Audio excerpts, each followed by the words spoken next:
Muy buenas noches a todos. Hoy voy a dar una pequeña glosa al capítulo 50 del libro del Eclesiástico, concretamente al pasaje en que se elogia al sumo sacerdote Simón, hijo de, de Onías, sí, Onías. El libro del Eclesiástico, libro escrito en el siglo II a.C., en el norte de África gozó de muchísima popularidad. Lo leía mucha gente, porque hay muchos consejos y hay una gran sabiduría en ese libro. No en vano el título hebreo de este libro, escrito por algún sabio de Jerusalén, por algún sabio no, se sabe el nombre, escrito por Jesús ben Sirá, hijo de Sirá. Este libro se llama Sabiduría.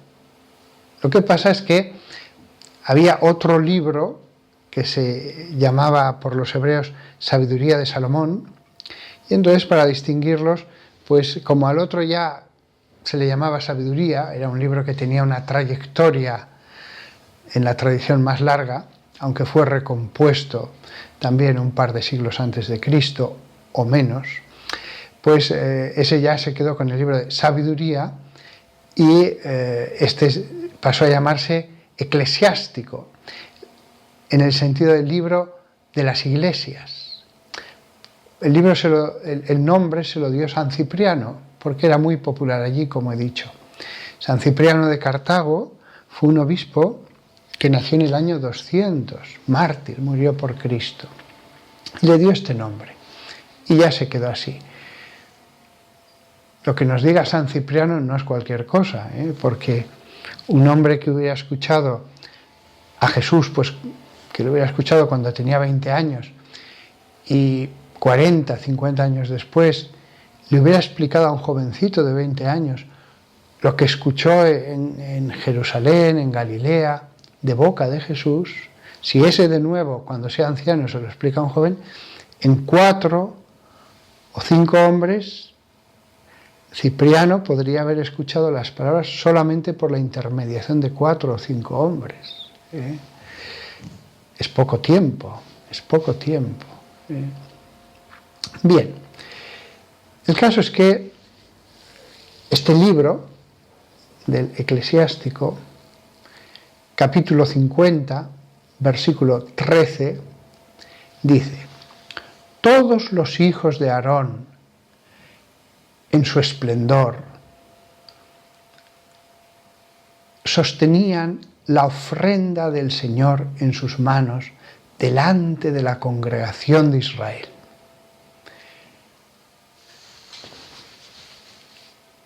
Todos los hijos de Aarón se congregaban en el templo de Jerusalén.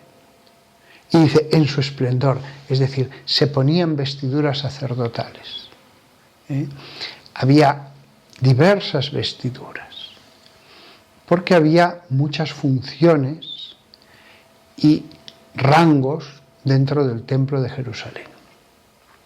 Unos estaban encargados de la música, otros eran guardianes de las puertas del templo, otros estaban encargados de ofrecer la carne sobre los altares, otros les llevaban la carne y los instrumentos para la ofrenda al sacerdote, es decir, hacían de diáconos, otros se encargaban de verter la sangre, etcétera, etcétera, etcétera. Había distintos rangos. Un rango muy importante eran los que podían entrar en el santuario, esos eran pocos, es decir, los que atravesaban el velo del templo. Allí se hacían oraciones, allí se ofrecía el incienso, allí se tomaba el pan de la presentación o de la presencia. La traducción más exacta sería pan de la presencia. Solo el sumo sacerdote estaba autorizado por Dios para atravesar el segundo velo y entrar en el Sancta Sanctorum. Qué sacralidad era para los judíos orar hacia el santuario, sabiendo que después de ese velo estaba el candelabro, el incienso, después el segundo velo. Era una imagen de Dios muy sagrada, ¿eh? Ojo, soy Dios. Ojo, no eres digno ni de presentarte ante mí. Bueno, pero en el atrio era donde se hacían las ofrendas sobre el altar. Dice, todos los hijos de Aarón en su esplendor. Es decir, había festividades en que se reunían todos. Sostenían la ofrenda del Señor en sus manos, delante de la entera congregación de Israel. El atrio lleno, en las solemnidades, los sacerdotes en la parte del fondo del atrio, detrás el santuario. Los sacerdotes estarían un poquito elevados para que así pudieran ver la ofrenda todo el pueblo de Israel.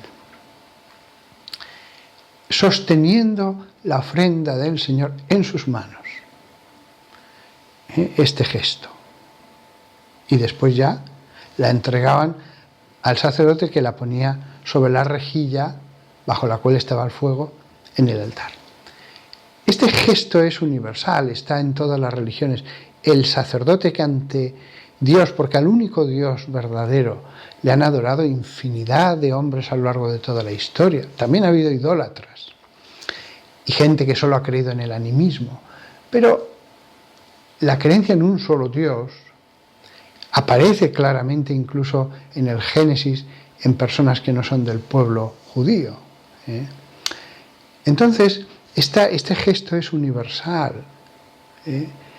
Seguro que lo encontraríamos en los sacerdotes romanos y en los griegos.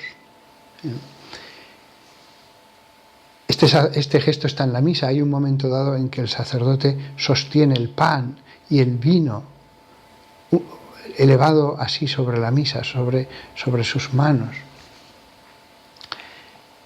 delante de toda la congregación de Israel. Porque ese ritual era de toda la congregación a través de esos sacerdotes. De todos a través de el sacerdote, es el que habla en nombre de todos los que estamos aquí. No es que el sacerdote hace sus cosas y nosotros lo contemplamos, no. El sacerdote habla en nuestro nombre.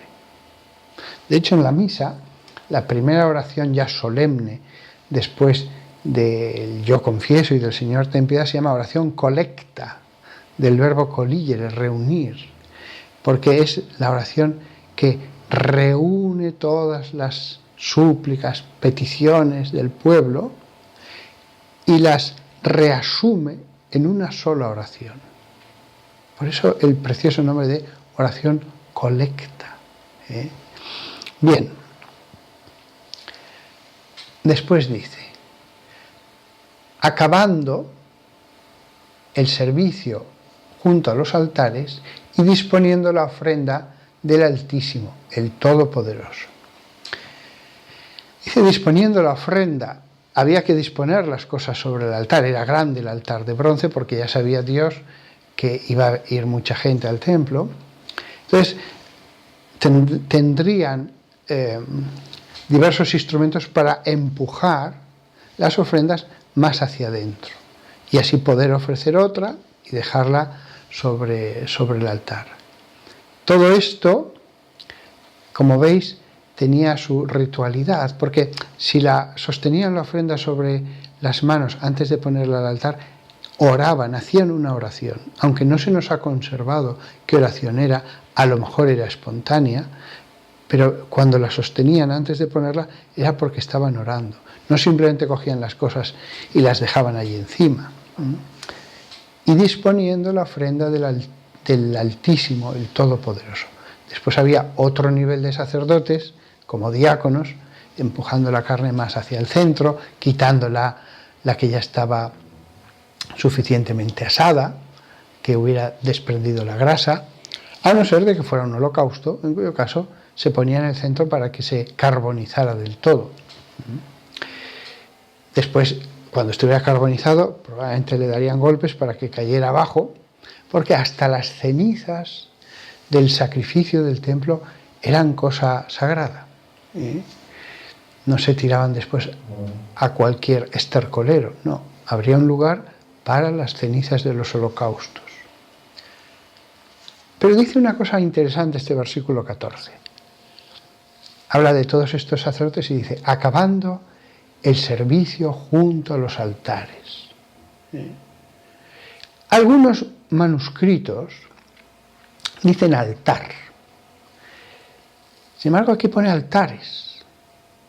Y probablemente esa es la lectura más primitiva. ¿Por qué? Porque hay otro pasaje de la Escritura en que habla de altares. Y ningún copista se hubiera equivocado poniéndolo en plural. Porque todos sabían que Dios había dispuesto en el Éxodo que hubiera un altar, el altar de bronce. Solo habría un solo Dios, una sola tienda de la reunión, un solo altar. Había uno pequeñito de los inciensos detrás del primer velo, pero estaba fuera de la vista. Y solo era para el incienso. A veces lo traducen por altar de los perfumes, pero el texto dice inciensos. Entonces, como estaba algo tan metido en la cabeza, un solo Dios, un solo templo, un solo altar, si hay dos pasajes en que pone altares, eso no es un error. Eso no es un error. Y aquí me retrotraigo a una larga y amigable discusión con un pastor evangélico. ¿Por qué dice altares el Salmo 84:3? Cuando dice, incluso el gorrión encuentra una casa y la golondrina un nido para ella donde coloca a sus criaturas, a sus polluelos. Dice esta versión que es muy buena, cerca de tus altares, pero el texto hebreo no dice cerca, no dice cerca, dice encuentra un lugar para sus polluelos, tus altares, no dice cerca, eso ya es invención del traductor. Existía la palabra cerca en hebreo, ¿por qué dice tus altares en plural si solamente estaba el altar de bronce? En el altar del incienso no podía poner un nido ningún gorrión porque estaba detrás del velo, porque era donde se quemaba el incienso todos los días en honor de Dios. El altar de bronce tampoco se puede colocar un nido porque había fuego y todos los días había sacrificios de cordero, de terneros. Dice tus altares, pero es que el cerca tampoco vale, aunque lo hubiera dicho el texto hebreo, tampoco vale. ¿Por qué? Porque el altar de bronce estaba justo delante del umbral que llevaba al primer velo. Había un pequeño umbral de poquitos pasos antes de llegar al primer velo. Estaba en el centro del atrio, no había un lugar cercano donde se pudieran posar y poner un nido.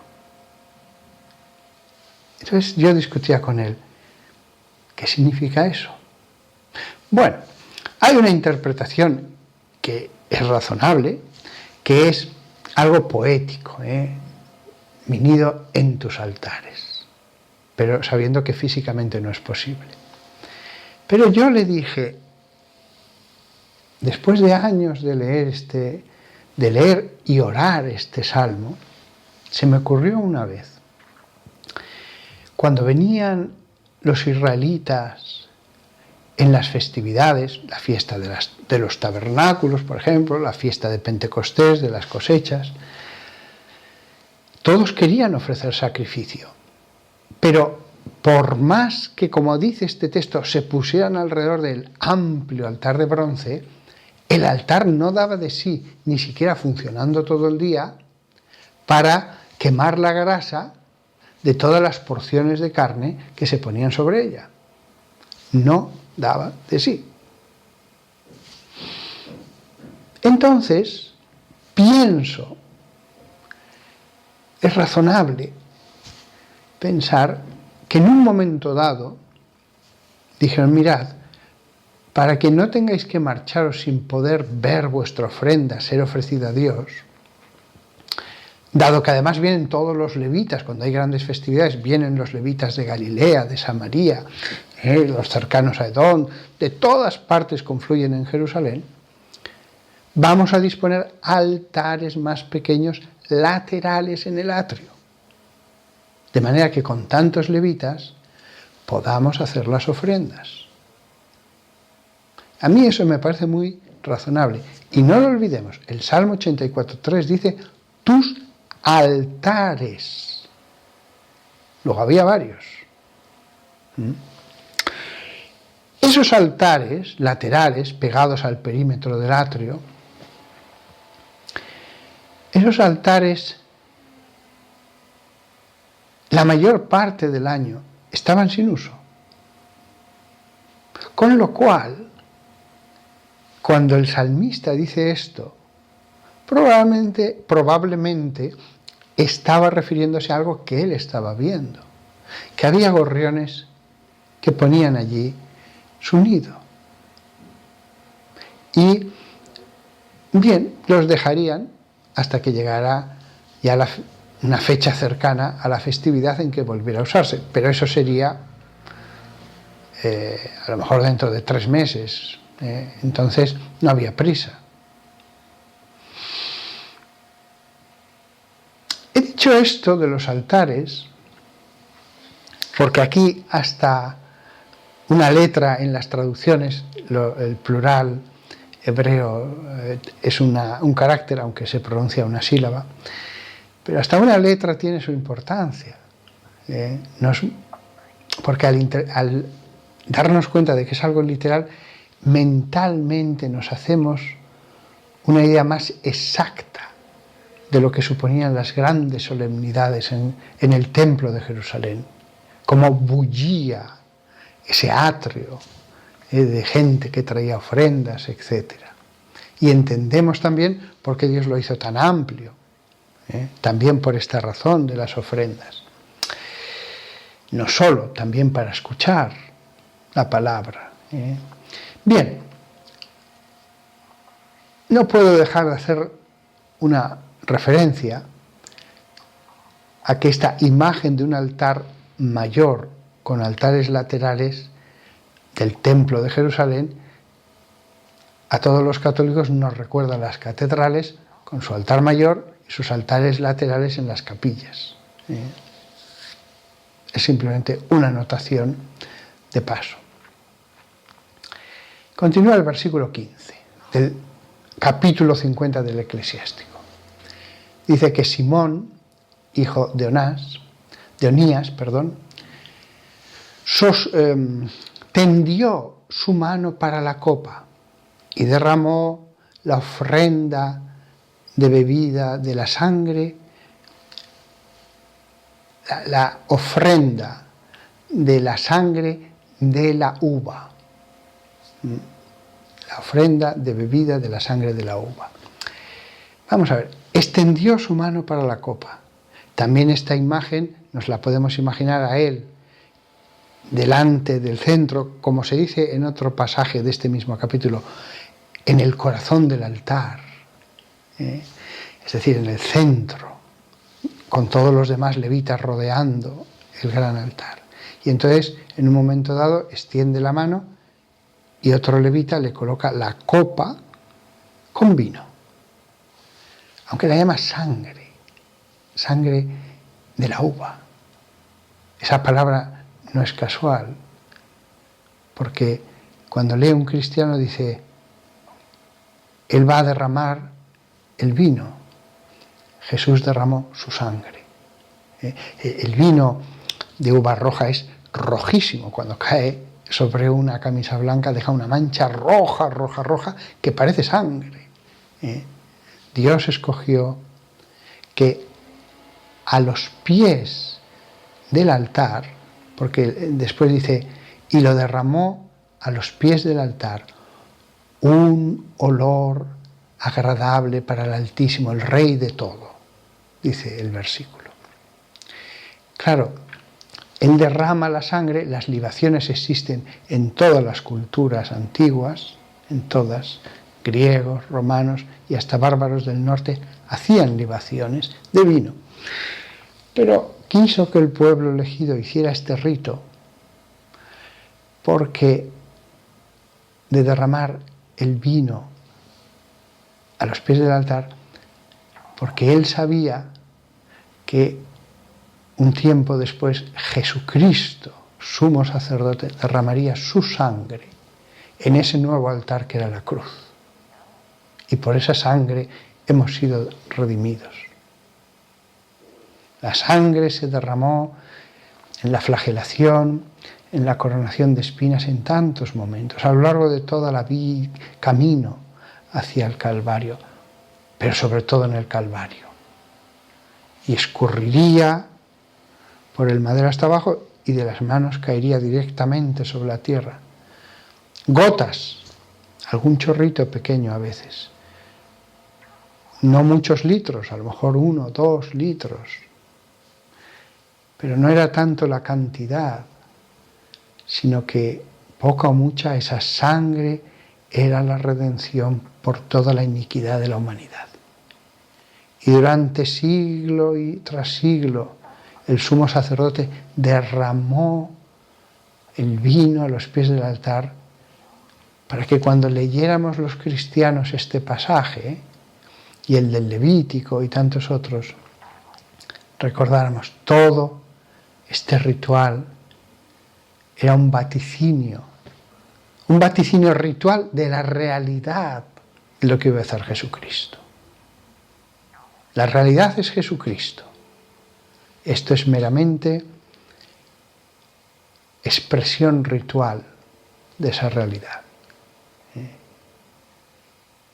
La imagen del sumo sacerdote poniendo las manos así para que llegue un levita y le ponga el vaso con el vino, en la misa recuerda al obispo cuando llega el diácono y le pone el vaso. Eso lo hemos visto tantas veces, el mismo gesto, el mismo gesto.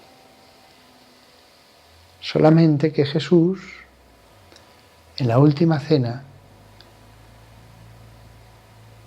va a decir que en el nuevo rito, uso la palabra con precisión, dirá, haced esto en memoria mía. Es decir, estaba instituyendo un rito. Haced esto. No dijo, bueno, alabad a Dios como queráis. No, haced esto, lo que habían visto en la última cena, en memoria mía, en memorial, en el recuerdo. Haced esto. ¿Por qué? Lo que había dicho antes, esta es la sangre de la nueva alianza, del nuevo pacto. Dice, esta es la sangre. ¿Qué sangre era la que creaba una nueva alianza, un nuevo pacto con un nuevo pueblo? La de la cruz. La de la cruz. La que se iba a derramar en ese altar. Sin embargo, en esa mesa, en esa cena, dice, esta es la sangre, este es el cáliz de mi sangre. Esta es lo que va a crear una nueva alianza. Esta.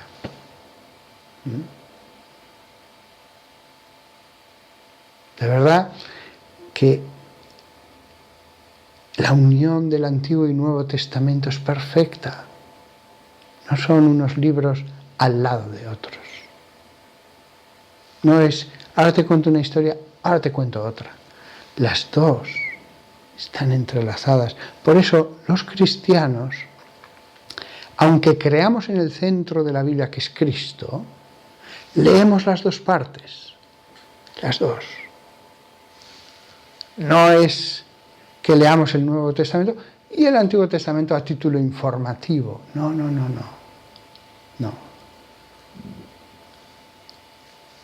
El Antiguo Testamento ayuda a entender el Nuevo. El Nuevo ilumina al Antiguo. Están interconectados. Bien.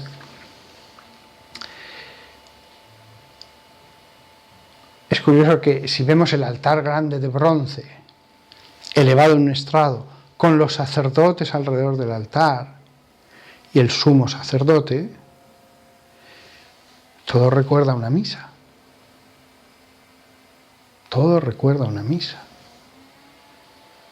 Faltan los altares, los manteles, pero es que hasta tiene un vaso, probablemente una copa, bellísima, que recordaría un cáliz, y lo derrama a los pies del altar.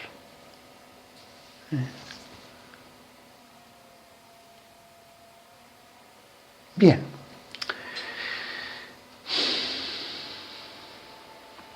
Versículo 16. Entonces los hijos de Aarón aclamaron y hicieron resonar sus trompetas de metal cincelado e hicieron sonar una poderosa fanfarria como recordatorio del Altísimo. No puedo evitar el volverme a referir a la misa católica. Después que se ha producido la transustanciación, después que la sangre derramada por Cristo está en el cáliz, lo que ocurre es esto, una aclamación. En el templo ocurría eso. Después del derramamiento de la sangre, la aclamación del pueblo, las trompetas, tal. En la misa católica, después que la sangre derramada en la cruz se derrama en el cáliz, por las palabras de la transustanciación, la aclamación. El paralelismo es perfecto. Es perfecto. Cada vez que en la misa, cuando el obispo dice, este es el misterio de la fe, se puede decir también, este es el sacramento de nuestra fe. Hay 3 distintas aclamaciones. Este es el misterio de nuestra fe. Hay una aclamación del pueblo. Cuando la hagáis, acordaos de esto. Acordaos de esto. Versículo 17. Entonces, todo el pueblo, juntos, rápidamente, cayeron a tierra sobre sus caras para adorar a su Señor, el Todopoderoso, el Dios Altísimo. Ellos se pusieron rostro en tierra. ¿Qué ocurre en la transustanciación? Nos arrodillamos. Toda la comunidad se arrodilla. Para los católicos es un gesto unitario. Solo aquel que tenga un problema de rodillas y no pueda arrodillarse deberá hacer una inclinación profunda. Pero el resto que pueda hacerlo debe arrodillarse.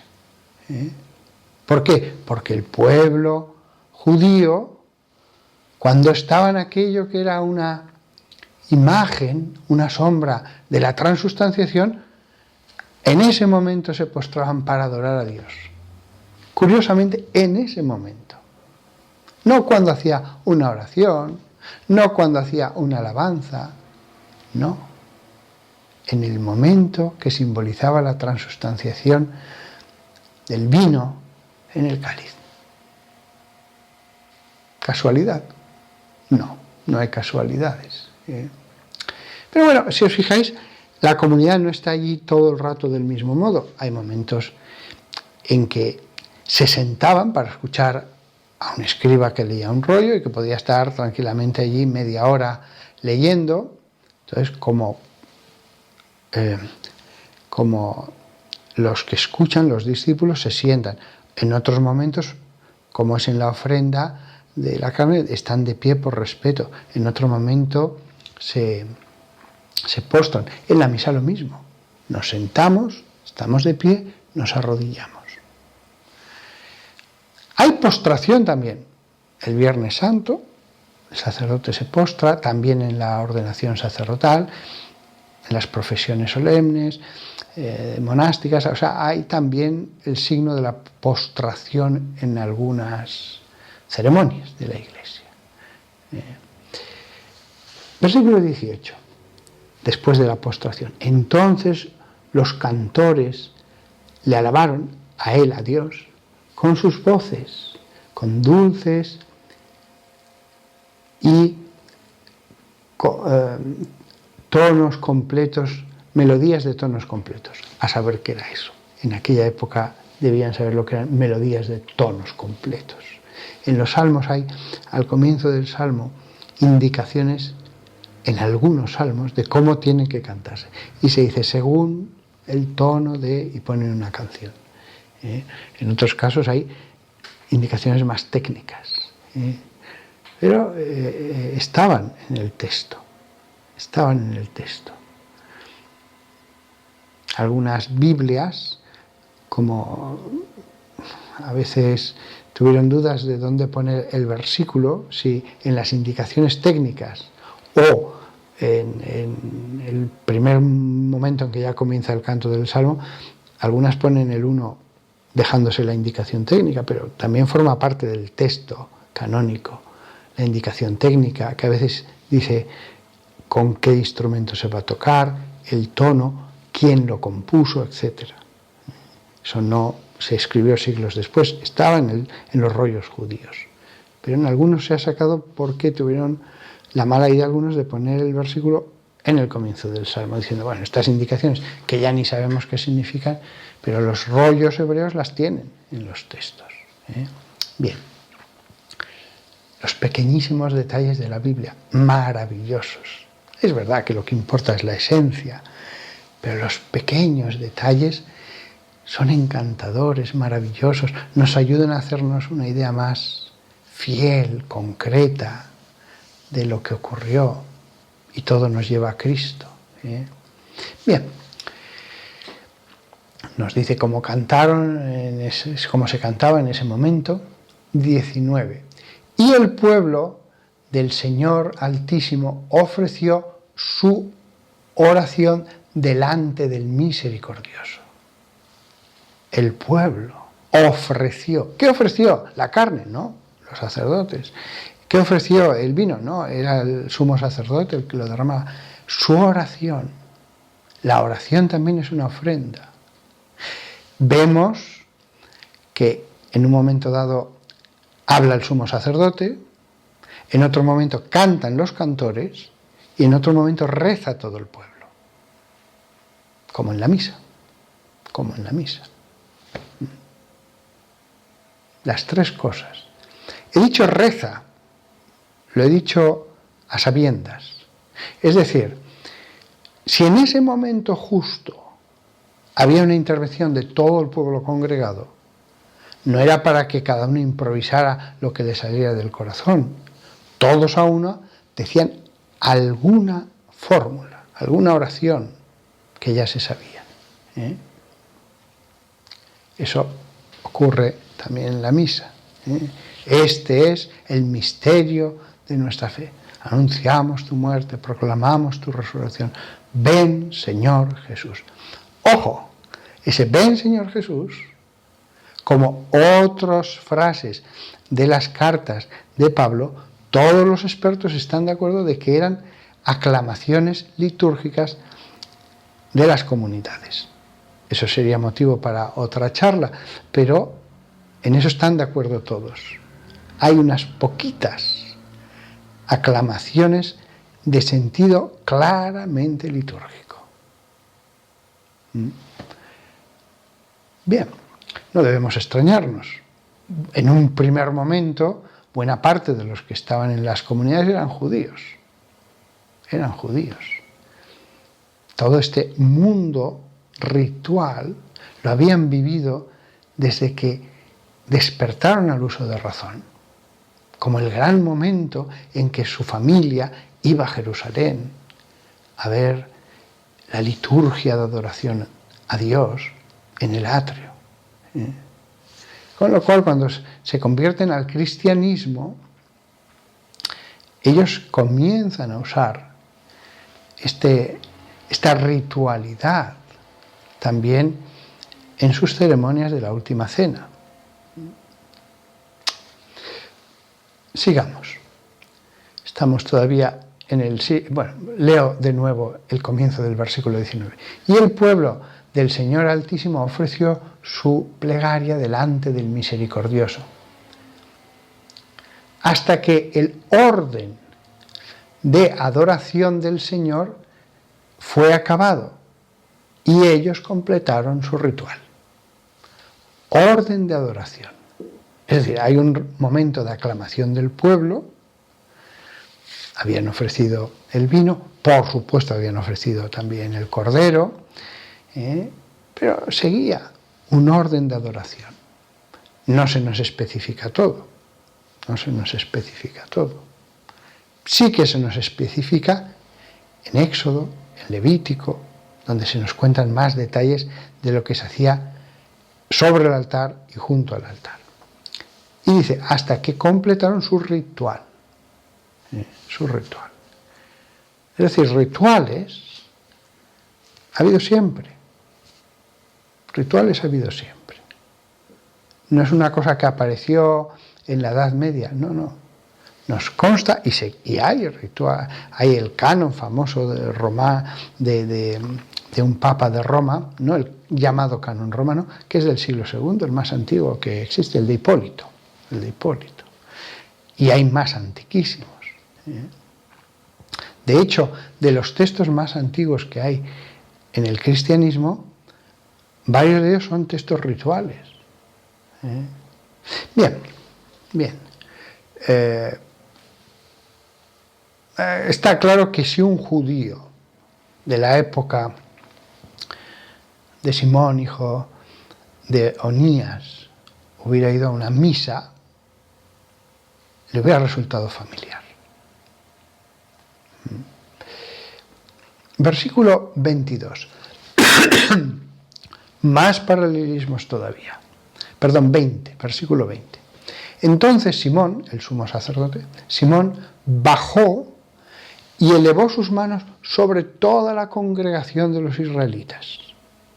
Es decir, así. Cuando se dirigía a Dios, elevaba las manos a lo alto como diciendo, Señor, escúchame. Pero en este momento las levanta sobre la congregación. Dice, para pronunciar la bendición del Señor con sus labios y para glorificar su nombre. Fijaos qué interesante. Esto es la bendición del final de la misa. Perdón. Para pronunciar la bendición del Señor. Yo os bendigo en su nombre. Perdonad, me pica la garganta.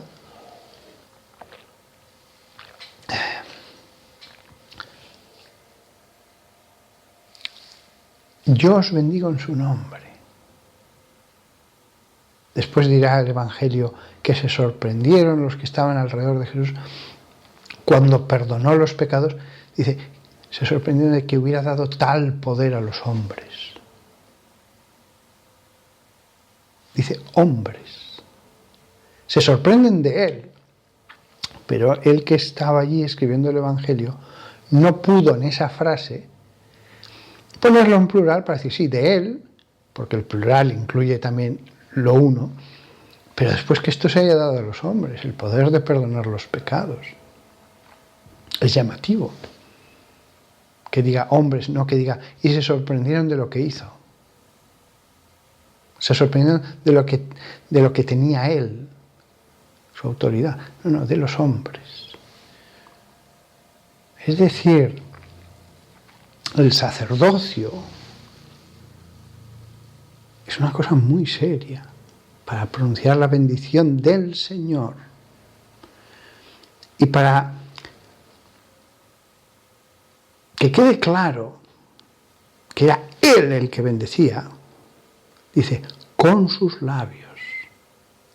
Es una extrañeza de decir, tanto poder que los labios del hombre puedan dar la bendición de Dios. Y alguien dirá, bueno, pero la bendición de Dios, a lo mejor es una fórmula que se llama así. Extendió sus brazos sobre la comunidad. Si yo extiendo los brazos sobre la comunidad, este gesto, para bendecir incluso a una persona, es transmisión. Es un gesto de transmisión. Si yo soy el que pongo mis manos sobre alguien para bendecirlo, soy yo el que transmito. El gesto lo dice. ¿Qué hacía el sumo sacerdote cuando ponía sus manos sobre la cabeza del cabrito que era la suerte de Azazel? Lo dice el texto, transmitir los pecados del pueblo. O cuando hace lo mismo Seguro para transmitir a Aarón, primero Moisés sobre Aarón y después Aarón sobre su sucesor, transmitir, yo, mi mano, lo que he recibido te lo doy. El sacerdote actúa en su nombre. Alguien puede sorprenderse por seguir las teorías de Lutero y de Calvino y toda esa gente, pero ¿cómo es posible el perdón de los pecados si solamente Dios perdona? Y así el resto de sacramentos. Bueno, ¿acaso Dios no dijo que se pusiera el mar de bronce lleno de agua para que los sacerdotes se purificaran? Si hubiera sido meramente quitarse la suciedad, que lo hagan en casa o que lo hagan cuando quieran. Pero cuando se hace de ello un rito y en lugar sagrado, y en un lugar sagrado concreto del atrio como es el mar de bronce, si tú lo haces eso orando, con humildad, pidiendo que te purifique, eso tiene un efecto, aunque no sea un sacramento. Pero ¿cómo Dios va a dar el poder de perdonar los pecados? Cuando Dios dispone la ofrenda por el pecado, no dice, bueno, haces esto y ya te perdono. No, porque es verdad que el arrepentimiento puede existir dentro o no, o ser imperfecto, pero si Él manda eso por el pecado, no da lo mismo, no da lo mismo. ¿Y qué efecto va a tener una ofrenda por el pecado? Pues está claro.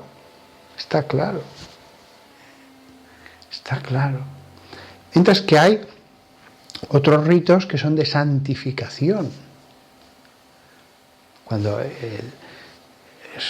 el sumo sacerdote asperjaba con la sangre del Cordero Pascual, símbolo de Cristo, eso purificaba y santificaba, así lo entendían. Querían que cayera esa sangre de una ofrenda santa sobre el altar santo por un hombre sagrado como era el sumo sacerdote.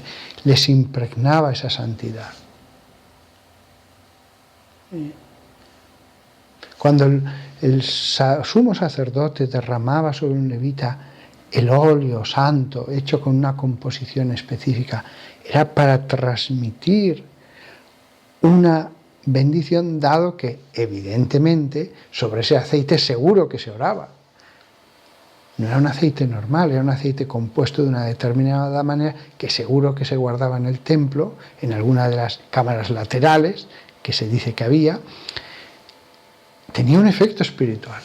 Es decir, el pueblo judío no tenía todavía sacramentos, pero tenía ya varias cosas que si se hacían con el espíritu que Dios quería, en un caso arrepentimiento, en otro pedir santificación, etc., tenían un efecto.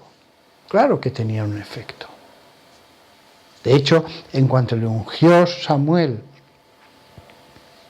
al jovencito David, dice que en ese momento recibió la ruá de Dios. El tema de los sacramentos está en perfecta conexión con el Antiguo Testamento. No le sorprendió a ningún judío. No van a negar los sacramentos. Habrá herejías de otras cosas, pero no sobre los sacramentos en un primer momento. Para pronunciar la bendición del Señor con sus labios y para glorificar su nombre. Es decir, incluso a través de la bendición se glorifica, y eso ocurre en el misal católico actual. Cuando bendice el sacerdote, lo mezcla con una glorificación a Dios. No simplemente dice, yo os bendigo, ya está. ¿Y qué hacen cuando el sumo sacerdote extiende los brazos y les va a bendecir? Dice el versículo 21. Y ellos se inclinaron en adoración una segunda vez para recibir la bendición del Altísimo. No dice esta vez que se postraron en tierra, pero sí que se inclinaron. Lo mismo en la Iglesia Católica. Cuando hay una bendición muy solemne, el diácono dice, inclinaos para recibir la bendición.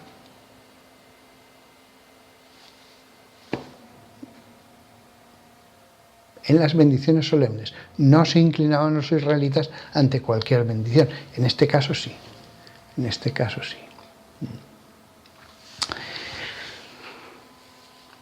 ¡Qué maravilla! ¡Qué maravilla!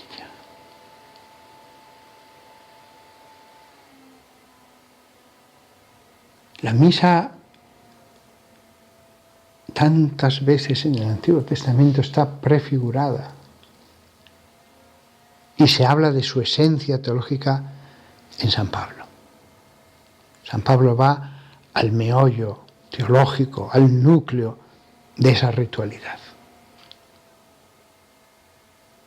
Bien, quiero acabar con unas palabras muy bonitas de la encíclica Mediator Dei de Pío XII sobre la liturgia. Cuando las leí dije, qué bonito es esto. Dijo Pío XII, que fue el Papa que estuvo como sumo sacerdote, como sumo pontífice en la Iglesia en los tiempos de Hitler,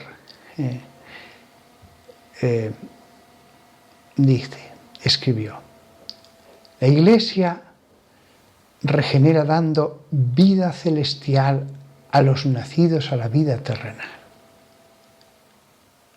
Qué bonito, qué forma de hablar del bautismo. Regenera, dando vida celestial a los nacidos a la vida terrenal. Los fortifica con el Espíritu Santo para la lucha contra el enemigo implacable, la confirmación. Ya tienen la vida, han renacido del agua. En otro sacramento se les fortifica con el Espíritu Santo para la lucha contra el enemigo implacable. Continúa.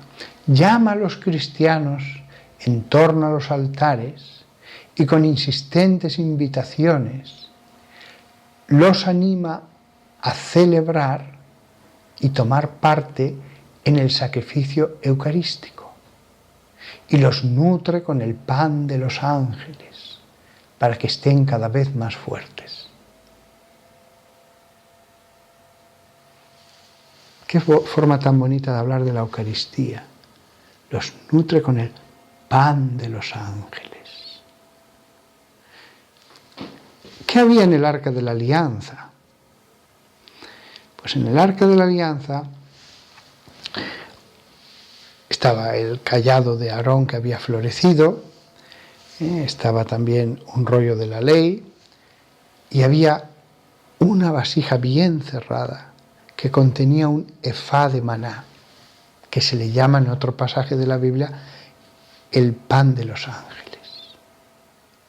Es decir, un símbolo de la Eucaristía, de la Eucaristía. El rollo era la palabra de Dios que había salido de la boca de Dios. El cayado de Aarón que floreció era el sacerdocio. Todo elementos de Cristo, pero también el maná, el pan de los ángeles. para que quedara más claro, en el Ecal, que era la cámara que estaba delante del Devir, el Sancta Sanctorum, en el Ecal había una mesa que era la mesa de los panes de la presencia. ¿Qué había dentro del templo? Pan sagrado, que comían los sacerdotes en lugar sagrado, que estaba santificado por el lugar santo donde estaba. Bien, sigamos después del sacramento de la Eucaristía. Los nutre con el pan de los ángeles. Sigue, purifica y consuela a los que el pecado hirió y manchó. La confesión. Consagra con rito legítimo a los que por divina vocación son llamados al ministerio sacerdotal. Había una consagración, una unción en el Antiguo Testamento, aparece expresamente dicha. Hay otra en el Nuevo Testamento. Da nuevo vigor al casto connubio de los que están destinados a fundar y constituir la familia cristiana. Da nuevo vigor. ¿Por qué? Porque el matrimonio es una institución que ya existía, pero Jesús la eleva a sacramento. Por eso dice, da nuevo vigor. La institución existía, pero ahora va a ser sagrada y santificada por un rito al principio. Y después de haberlos confortado y restaurado con el viático eucarístico, el que se daba antes de morir, la última comunión, y la sagrada unción en sus últimas horas de vida terrena, acompaña al sepulcro con suma piedad los despojos de sus hijos. La sagrada unción en sus últimas horas de vida. Solo se ungía al sacerdote para entrar en el lugar santo. Cuando uno va a atravesar el velo del más allá, la Iglesia unge al moribundo. No es un sacramento para repetirlo habitualmente, cuando hay peligro de muerte. Una cosa es orar por los enfermos, se puede orar las veces que uno quiera y bendecirles, pero el sacramento de la sagrada unción, como lo llama aquí, la unción de los enfermos, el sacramento no es una mera bendición, es un sacramento para que te consagres, dado que vas a entrar en el verdadero Sancta Sanctorum. Por eso yo siempre prefiero dar la unción de los enfermos cuando ya la persona está consciente y va a entrar ya en la fase final. Antes de eso podemos orar por los enfermos las veces que queramos. Pero a mí me parece que la sagrada unción, que durante siglos se llamó extrema unción, porque se daba al extremo de la vida, es un sacramento preferiblemente, yo prefiero reservarlo para el gran momento culminante en que uno, todavía consciente, dice, voy a dejar este mundo, ya no me queda mucho. Si la persona estuviera inconsciente, la unción es algo sagrado que recaerá sobre él. Hay sacramentos que solo se pueden dar conscientemente, pero este no. Uno puede ungir a alguien y queda ungido. El vaso sagrado, si se unge, queda ungido.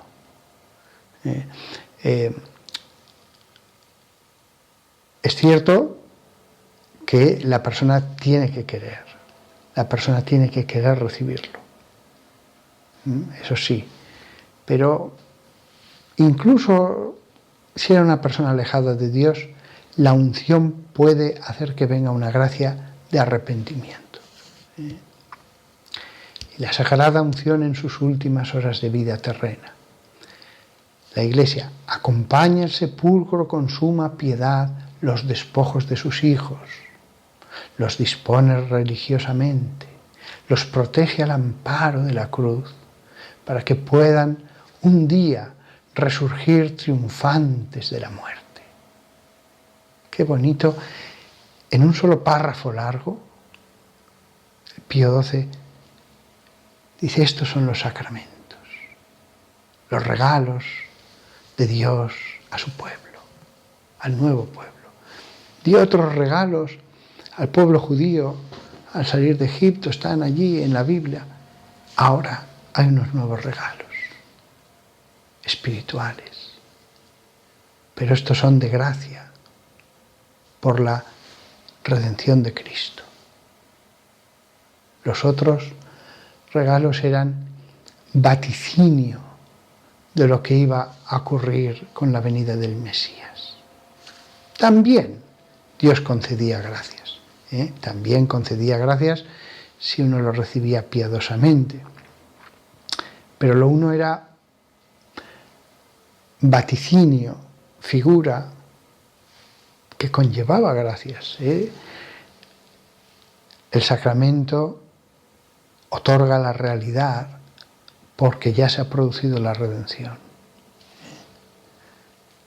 Por eso Jesús dijo, el más pequeño, el más grande entre los hijos de los hombres será más pequeño que